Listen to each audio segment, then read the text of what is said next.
Doggies, we got a show for you. This is Top Moments of the Week in Star Trek Online, Part 15. But don't let that scare you, because some of you on YouTube might be getting to see this early, and I might not be putting the 15 in the title. That's mostly because this shows you a lot of more of toward the end game kind of stuff. I think it's pretty cool. I do the Top Moments of the Week kind of stuff to get you guys more interested in other games and whatnot. So, I mean, definitely, look at this. This is an alien race that's watching Earth. And there's some other secret stuff going on. But it's definitely cool, and they're definitely the developers firing on all cylinders later on in the game. So here's some more content from Star Trek Online. Yeah, so check it out. If this kind of stuff interests you, then by all means, check out this free-to-play game. You don't have to buy ships and whatnot. You often get ships every 10 levels you go up, but this is the Advanced... I can't remember. The Advanced Heavy Cruiser. This is a Tier 6 ship. This is normally a $30 ship. You don't get Tier 6 ships just for free. You have to... you gotta pay for them from the C-store if you want them. Fleet ships are a little different. I'm not gonna get into that.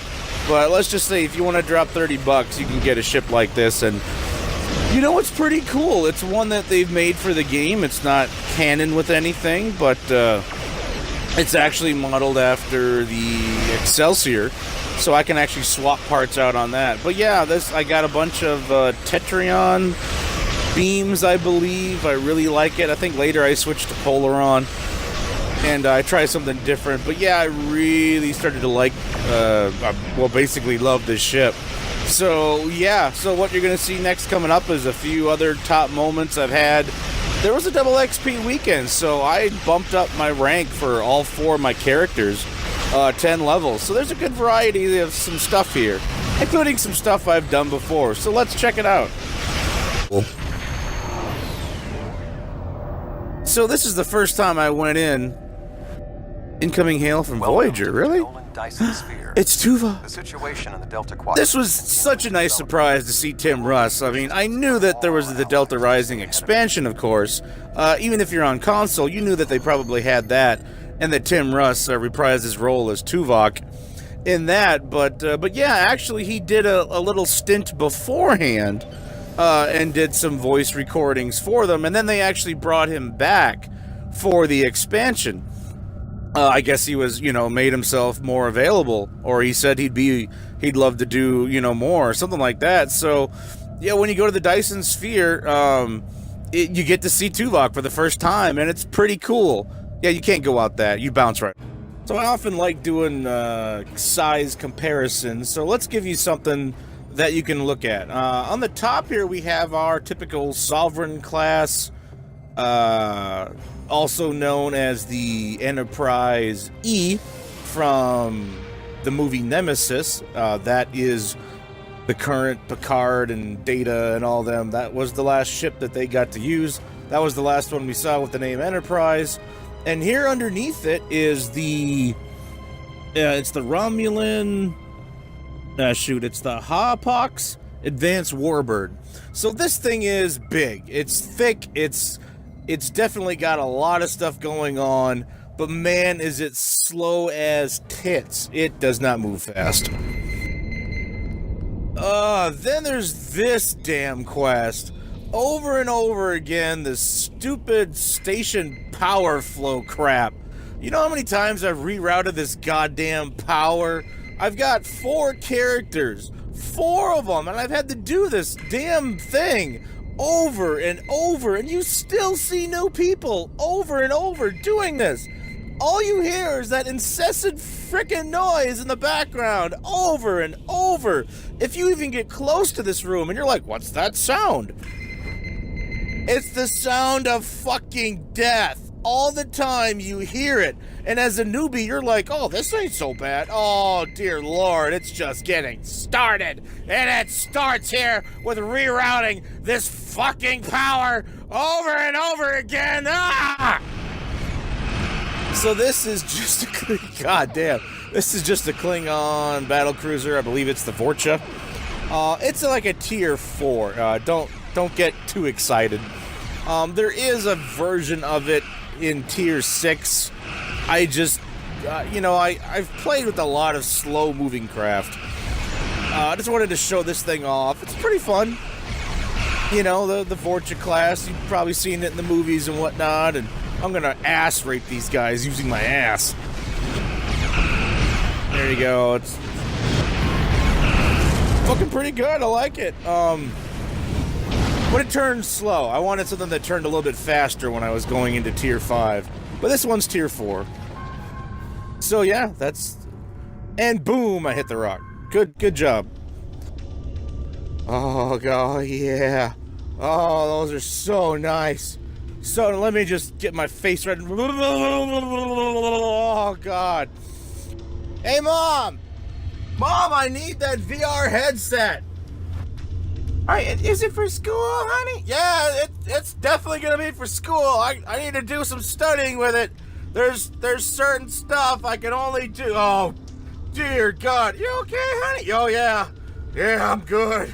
Oh, assimilate this. Hon, are you okay? You want me to give you something? No, Mom. I'm okay. I'm gonna close my door for a little while. Okay.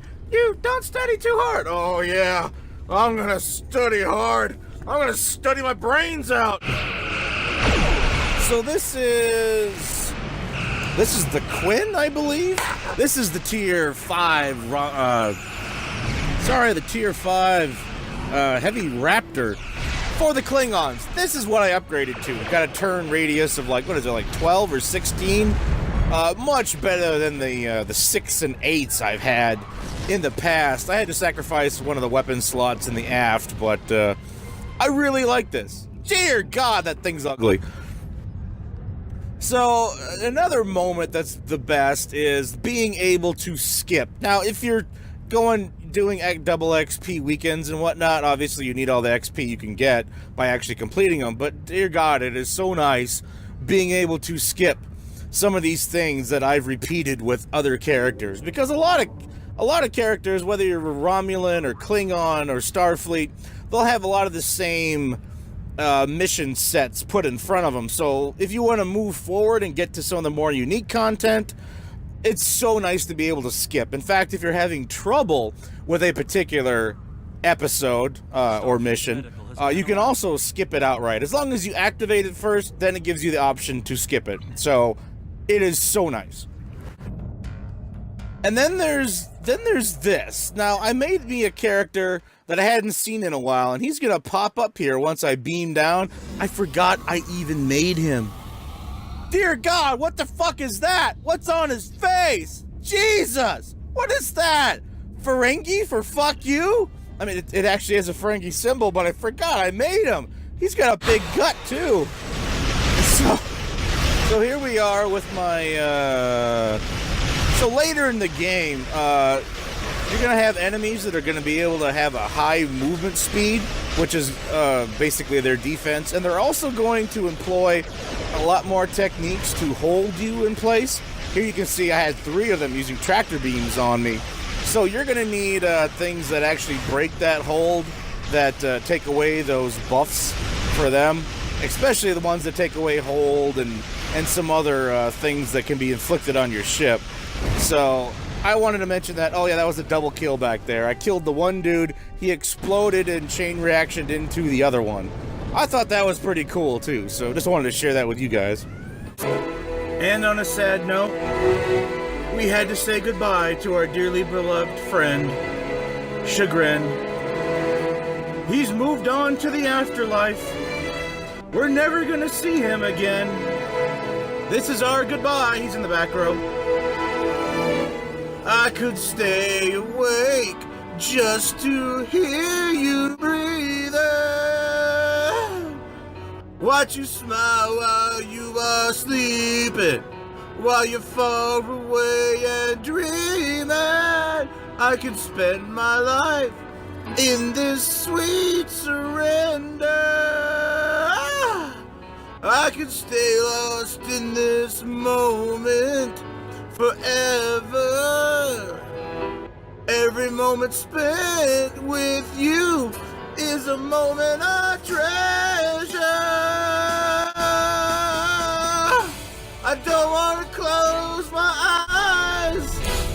I don't wanna fall asleep, cause I miss you, Chagrin, and I don't wanna miss a thing.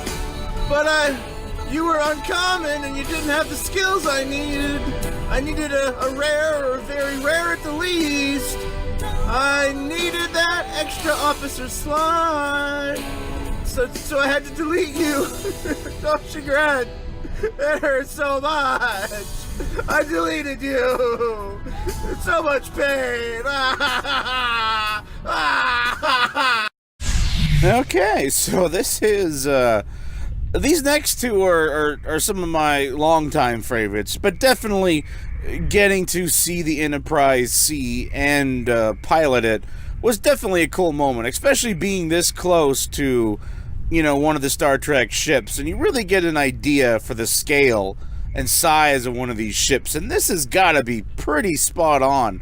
You know, the windows seem like they'd be about the size you would see in the shows, you know, when you would look out. So definitely being able to be up this close, and the fact that it's the Enterprise-C, you know, it gives you a warm little something, you know, in your heart, if that's where that warm something is.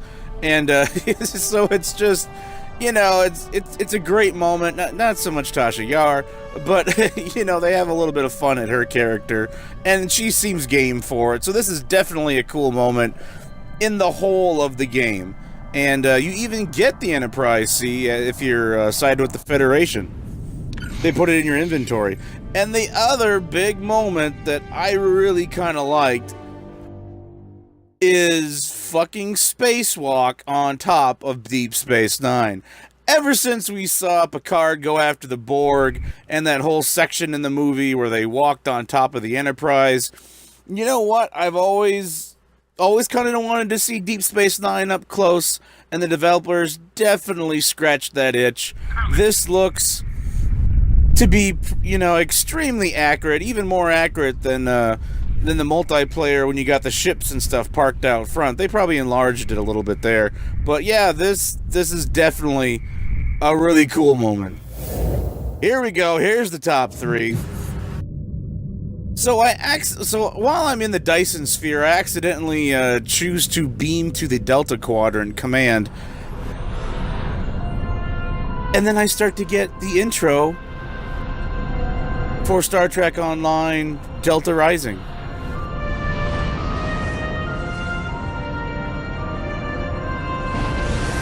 Which is one of the well-known expansions for the game. They don't quite got the music for Voyager, but it's pretty cool. It's been 32 years since Voyager finished its journey. And it you know, as a fan, it gives me goosebumps hearing, you know, Robert Picardo's voice, and Jerry Ryan, and Garrett Wang, and Ethan Phillips. Yeah, I was thinking off the top of my head. Choices we made. It's so great to hear these guys' voice, and we already know Tim Russ reprised his role as Tuvok at one point already in the game. So when the expansion was coming out on PC, and he was going to be a regular time character, it was just extremely cool. And this is definitely the moment where the development team start to shine. It's weird, you know, coming back 32 years later, but it's just so cool. Number 2, like my poo. So the Borg are back, and there's gonna be trouble. But you know that because if you've looked at the mission list, like I always say, it clearly says, you know, Borg invasion, you know, at some point. And it's not too bad. There's like, what, 6 episodes. It's not extremely long. I've got Breen technology on my ship here. You're going to see me get them down to like 41%. I'm going to launch both of my torpedoes. And these guys are going to be fucked. Right out of my ass. It always comes out my ass. Just wait for it. Kaboom. That's all I needed. Those two, one was like a tri-cobalt explosion or torpedo, something like that. Number 1. So I really couldn't hide the fact that I really enjoy the Dyson Sphere. If you like Nimbus 3 and being able to see other people's away teams, you know, for like basically one of the first times in the game, if not the only time at the moment, then the Dyson Sphere is going to be your playground of choice if you like ship combat. You'll be able to see other players here. You'll be able to engage in ship battles and conquer territories, go to the battle zone. Not so much in this exact area that I'm in, but in the next area over, that's where a lot of ship combat and stuff starts. And it's just, you can do whatever you want. You can go all out. There's lots of ships. Take your friends with you. This is definitely one of the cool moments. And the Dyson Sphere is actually part of the Iconian War stuff, I believe. So when you finish that, you get this cutscene that kind of alludes to kind of what's coming up next. It's time for our feud to end. Agreed. From this day forward, all hostilities between the Empire and the Federation will cease. So that's kind of cool. That's after the main story missions and once the Iconian War begins. So hey, thanks for watching. These are my favorite moments.